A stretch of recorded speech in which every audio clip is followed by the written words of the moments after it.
Hello, my name is Mark. I'm the current president of Fencing Club. Today we are going to be going over the stance and guards for Saber. To start off with our stance, we're going to have our front foot facing directly at our opponent in a straight line, not off to the side or else it might roll. We're going to have our back foot a comfortable amount behind us, roughly squat down. This is a bit above shoulder length.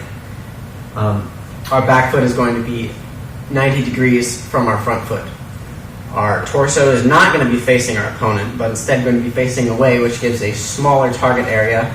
Our sword is going to be held in front of us.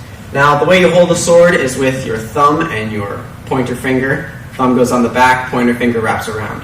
The rest of the fingers then will wrap so you can squeeze for an extra oomph in your attacks.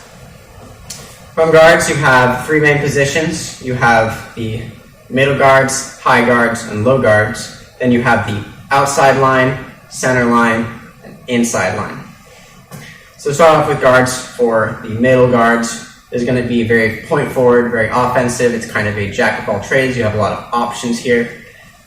You can attack from any direction, you can block from any direction, but it doesn't do any of them automatically for you. You can hold your sword to the outside, where you'll be making somewhat of a shield with the point about at your head height level.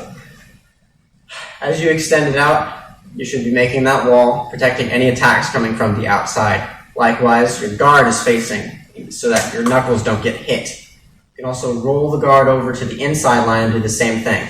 It's going to be making shield. Your point is going to be at head height, about here. From here, you can make your attacks. You're probably going to want to attack from this side. You're not going to want to guard here, then move to the other side, just guard here and hit from there, right? Quickest motion to your opponent. Then instead of middle guards, you have low guards. Low guards is with your handle at about hip height and your point facing down.